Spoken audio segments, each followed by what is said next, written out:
हाँ देखिए, आप लोगों को मैं ये बता रहा हूँ कि जो जैसे द्रव्य है ना, पदार्थ आप लोग सुने हैं? तो पदार्थ के बारे में आप लोगों को मैं बता रहा हूँ कि ये पदार्थ क्या है। जैसे ये पदार्थ दिख रहा है ना, इसको हम मैटर बोलते हैं या इसी को हम द्रव्य भी बोलते हैं कि द्रव्य किसको कहते हैं।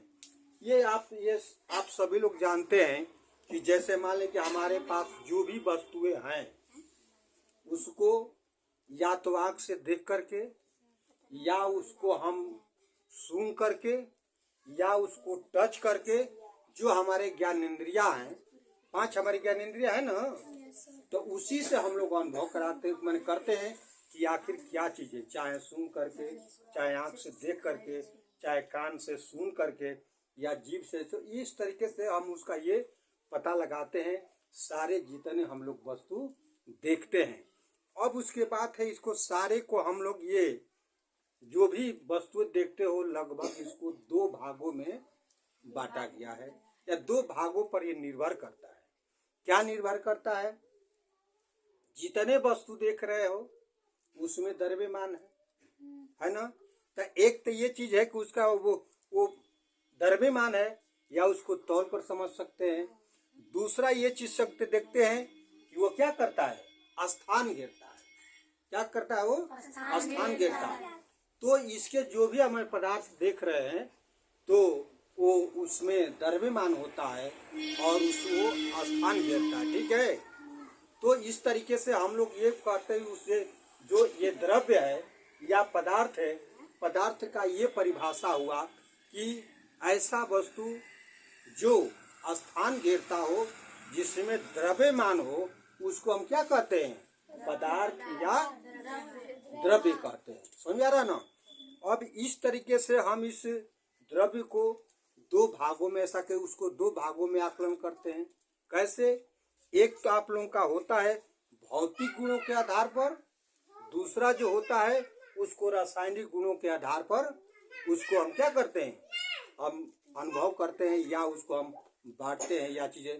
तो आप लोगों को मैं लगभग आज ये भौतिक गुणों के आधार पर मैं ये द्रव्य के बारे में बता रहा हूँ। आ रहा समझ में? तो जो भी द्रव्य है, द्रव्य ये देखते हैं कि द्रव्य के 3 अवस्थाएं होती है। कौन कौन होती है? एक ठोस होता है और एक द्रव होता है और एक गैस होता है। अर्थात लगभग सारे पदार्थ, सारे द्रव्य के 3 अवस्थाएं होती है।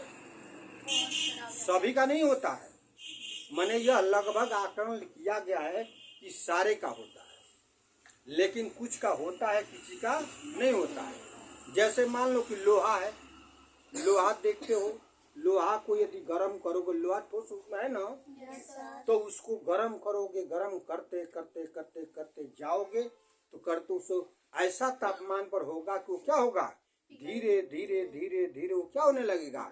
जब उसकी एनर्जी बढ़ेगी, किसकी? लोहे की, तो अब वो क्या होगा, तरल पदार्थ में वो क्या होने लगे, तरल के रूप में, अर्थात द्रव। ये देख लो, ये द्रव्य है और वो द्रव है, वो बात बताया जा रहा है। समझ में ना। तो वो द्रव के रूप में क्या होने लगता है, परिवर्तित होने लगता है। अर्थात वो ठोस से द्रव के रूप में क्या हो गया, परिवर्तित हो गया। फिर उसको और उच्च ताप पर ले जाओगे तो क्या हो जाएगा, वो धीरे धीरे धीरे धीरे ऐसे उसका ताप बढ़ाते जाओगे तो फिर वो लोहा क्या होने लगेगा, गैस के रूप में परिवर्तित होने लगेगा। या उसको आप इस चीज को, लोहे को नहीं समझ सकते हो, तो जैसे हम लोग का ये पानी है, पानी देख रहे हैं ना, पानी के 3 अवस्थाएं होती है। अर्थात पानी के जो ये तीनों रूपों में पाया जाता है, ये आप लोगों का ठोस रूप में भी, और ये द्रव रूप में भी, और ये गैस रूप में भी। जैसे तो आप लोगों का ये चीज देख रहे हैं ना, यह ठोस के रूप में आप लोग जानते ही हैं। जैसे ये मान लीजिए आप लोगों का बर्फ है, बर्फ दिख रहा है ना, बर्फ है, और ये द्रव तुम लोग पानी आप लोग देखते ही हैं। और गैस तुम लोग का ये जल वाष्प। देख रहा है जल वाष्प। तो ये चीज है कि इसमें ठोस को यदि अर्थात बर्फ को यदि हम गर्म करते हैं, इधर जाना होगा तो ये गर्म है, और फिर इसको ठंडा, ये आप लोग का क्या गर्म है ये भी, तो इसको भी हम क्या करेंगे गर्म, अर्थात बर्फ को गर्म करते हैं तो वह पानी में परिवर्तित होता है। फिर पानी को गर्म करते हैं तो किस में परिवर्तित होता है, जलवाष्प में परिवर्तित होता है। फिर अब इस जल वाष्प को यदि नीचे से इस तरह का हो तो इसको हम कहते हैं ठंडा।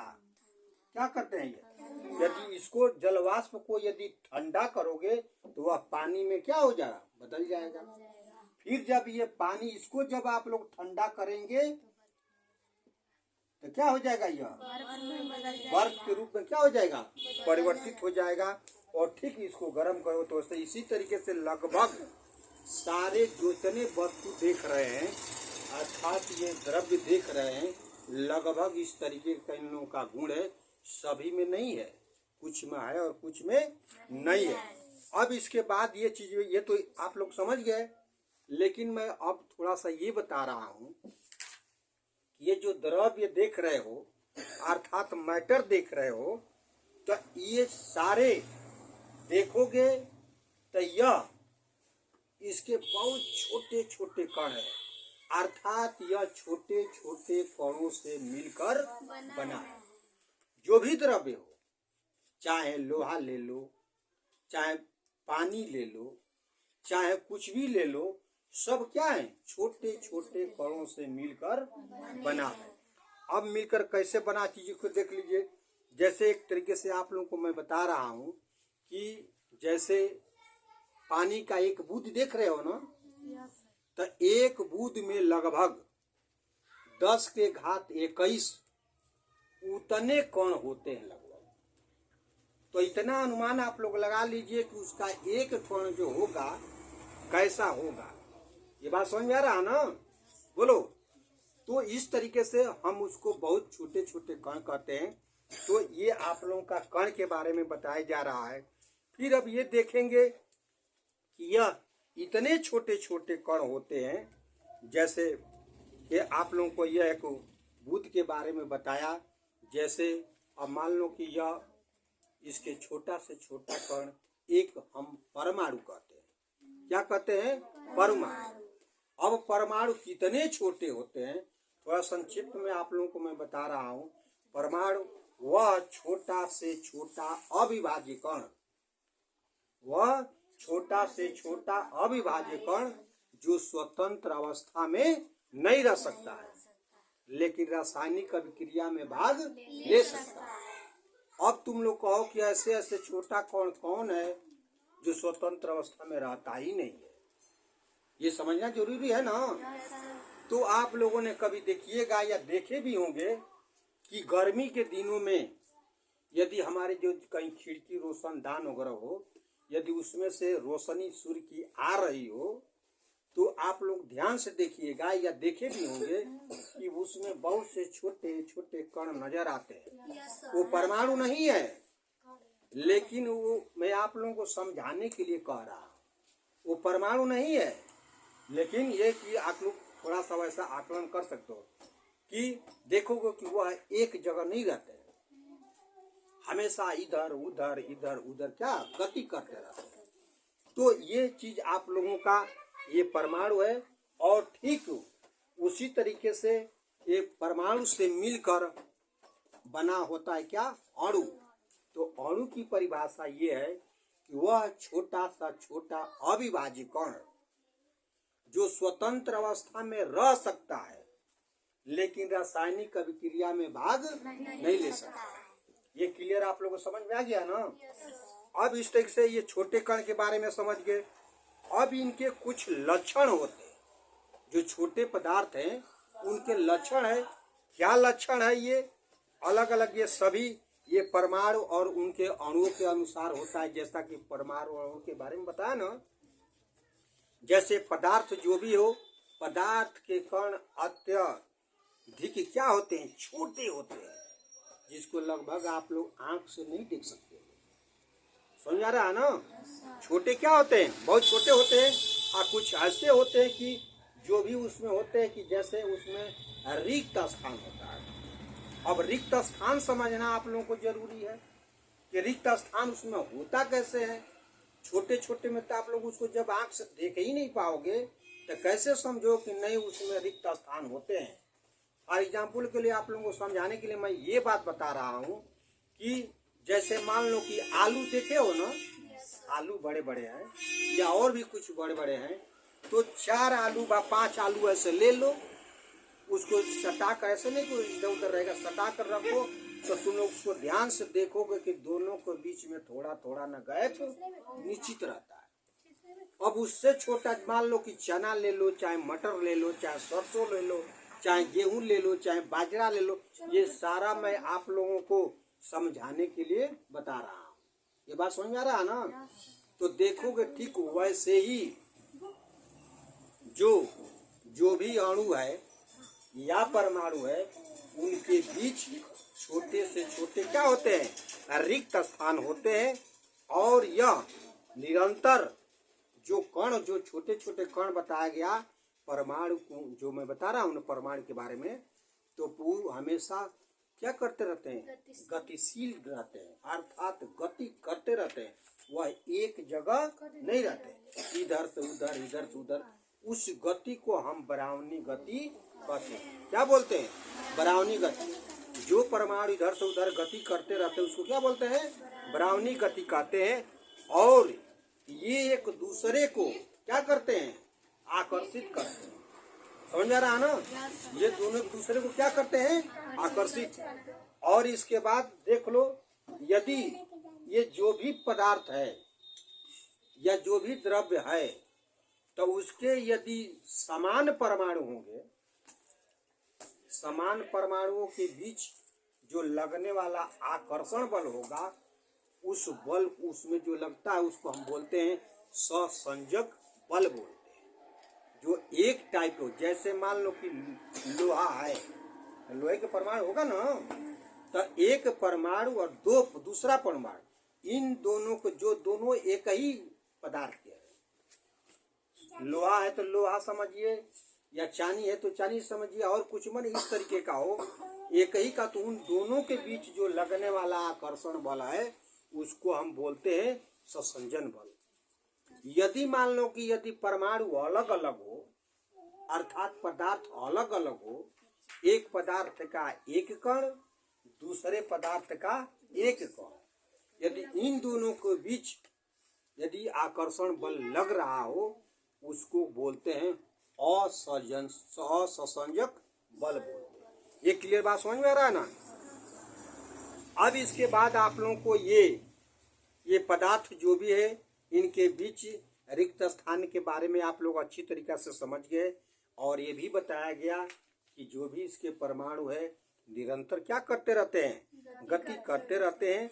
तो ये आप लोगों का ये पदार्थ के बारे में ये जो बताया गया, अब ठीक उसी तरीके से जैसे ठोस है, द्रव है, गैस है, अब इसके बारे में लगभग मैं धीरे धीरे अलग अलग पॉइंट बता रहा हूँ समझने के लिए। अब ये याद रखना कि देख लो, कोई भी चीज है, यदि उसको गर्म करोगे तो उसमें गर्म करने पर क्या होती है, उसकी गतिज ऊर्जा बढ़ती है। क्या होती है, गतिज ऊर्जा बढ़ती है। अब मान लो कि कोई भी चीज है, उसका गति बढ़ाने लगोगे तो सीमा क्या होने लगेगी, लागने लगेगी। अब मजबूरी है, जो भी कण है उसको हीट कर दोगे, ऊर्जा दोगे, तो क्या करेगा, गतिज ऊर्जा करेगा। जितना ही उसको दोगे उतना ही क्या होगा, माने वो अपने सीमा से क्या होगा, बाहर होने लगेगा।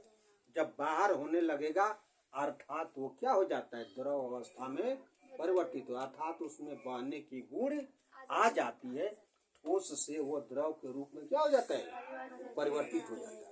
ठीक उसी तरीका से यदि द्रव को द्रव रूप में है, उसको भी धीरे धीरे यदि आप लोग हीट करते जाओगे, तो मैं बताया ना कि जितना ही गर्म करोगे उसके गतिज ऊर्जा बढ़ती जाएगी। तो जब बढ़ती जाएगी तो उसके क्या हो जाएंगे, जो उसके परमाणु है वो अधिक से अधिक क्या होने लगा, और फिर अपन क्या होने लगे, स्वतंत्र होने लगेंगे।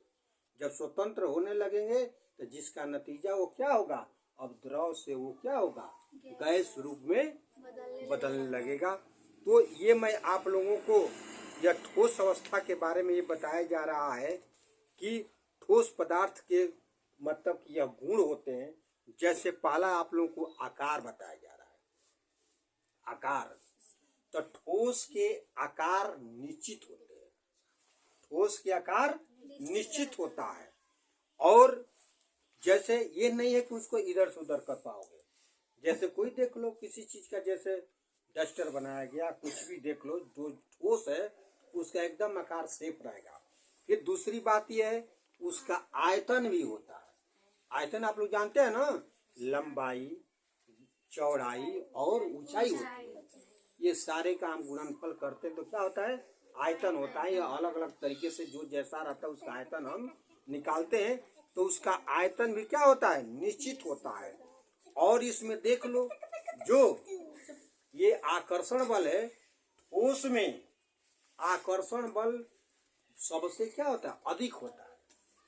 क्यों अधिक होता है, क्योंकि उसके कण पास पास होते हैं। ठीक है, उसके कण क्या होते हैं, पास पास होते हैं, इसलिए उसका आकर्षण बल क्या होता है, प्रबल होता है। और घनत्व ये चीज है, घनत्व आप लोगों का इसका घनत्व भी अधिक होता है, क्योंकि घनत्व द्रव्यमान बटा में आयतन। तो जो भी ठोस है, ठोस का द्रव्यमान क्या होता है, अधिक होता है। तो इसलिए ऐसा करोगे, जैसे मैं घनत्व बताया ना, घनत्व बराबर द्रव्यमान बटा में आयतन। तो ये ठोस का जो घनत्व है वो अधिक होता है। और फिर इसमें तुम लोगों का ये और भी चीज, जैसे अब आगे ये द्रव में देख रहे हो, द्रव की भी ऐसी ही अवस्था है, उसका भी गुण है कि यह जो इसका द्रव का देख रहे हो आकार निश्चित नहीं होता है। द्रव का आकार निश्चित नहीं होता है। क्योंकि इसलिए नहीं होता है कि यह इसके जो अणु जो होते हैं, अब वो अपने सीमा पार करके इधर उधर क्या होते हैं, भटकते रहते हैं। जिस बर्तन में रखोगे उसी बर्तन का आकार क्या करेगा, ग्रहण कर लेगा। जैसे उदाहरण के लिए आप लोग अच्छी तरीके से समझ सकते हैं, जैसे पानी है, पानी को एक बोतल 1 लीटर ले लो, 1 लीटर के बोतल में रखो तो बोतल का आकार ग्रहण कर लेगा। वही उसको लोटा में रखो तो लोटा का आकार ग्रहण कर लेगा। इसलिए द्रव जो होता है उसका आकार निश्चित नहीं होता है। और इसका आयतन, आयतन सदैव हमेशा क्या रहेगा, निश्चित रहेगा। 1 लीटर है तो 1 लीटर ही रहेगा, चाहे उसको लोटा में रखो चाहे उसको बोतल में रखो, कहीं भी रखो। अब इसके बाद इसकी तरलता, तरलता होता है। तरलता मतलब कि जो भी द्रव्य है, द्रव्य का एक तरलता होता है। तरलता मतलब बहने का गुण को हम क्या बोलते हैं, तरलता बोलते हैं। यदि वो बह रहा है आधार, वो क्या होते हैं, वो ऊपर से नीचे के ढलान में क्या होते हैं, बहते हैं, अर्थात उस गुण को हम तरलता बोलते हैं। तो ये चीज होता है। ठीक उसी प्रकार अब देखिए गैस के बारे में बताया जा रहा है। गैस है, गैस का आकार, इसका भी आकार निश्चित नहीं होता है। इसलिए निश्चित नहीं होता है कि देख लो, एक छोटी सी शीशी में सेंट ले लो, सेंट गैस है ना, आ उसको मान लो कि छोटा में है, आ उसको खोल दो यहाँ, तो पूरा जैसा घर है उसका आकार ग्रहण कर लेगा। अर्थात जितना गैस हो सारे उसमें क्या होंगे, फैल जाएंगे। तो इसलिए कहा जाता है कि गैस का जो आकार जो होता है वो निश्चित नहीं होता है, और इसका आयतन भी निश्चित नहीं होता है।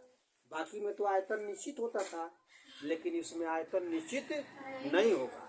इसलिए क्योंकि छोटी शीशी में रखे तो उसका आयतन उतना है, बोतल में उसी को रखोगे तो आयतन बढ़ गया ना। लेकिन ये नहीं कि एक जगह उतना रहेगा, वो भी उसमें फैल जाएगा। वही अब बोतल को खोल दोगे तो पूरे कमरे में फैल जाएगा, तो कमरे का आयतन ग्रहण कर लेगा। इसलिए गैस का आयतन निश्चित नहीं होता है। और इसका दाब, दाब सोच लो, थोड़ा भी इसका क्या करते हैं, दाब डालोगे, इस गैस पर जल्दी दाब डाल ही नहीं सकते हो। अगर किसी में है तो डाल सकते हो, नहीं तो कहाँ से इधर करो, समझे में नहीं आएगा। अब मान लो कि ठोस है, ऐसे दबा रहे हो तो बुझा रहा है ना। अब मान लो यहाँ हवा है, हवा बढ़े दबाव नहीं होगा, तो इसका इस तरीके से नहीं आता है। लेकिन ये चीज़ है कि जो इसके जो अणु जो होते हैं, इसके गतिज ऊर्जा बहुत अधिक होती है, क्योंकि वह गति क्या करते हैं, पूरा देख लो कि एक सेंट यहाँ खोल दो, एक कमरे में पूरे कमरे तक वो क्या करेंगे, भ्रमण करेंगे, अर्थात उसकी गतिज ऊर्जा अधिक होती है।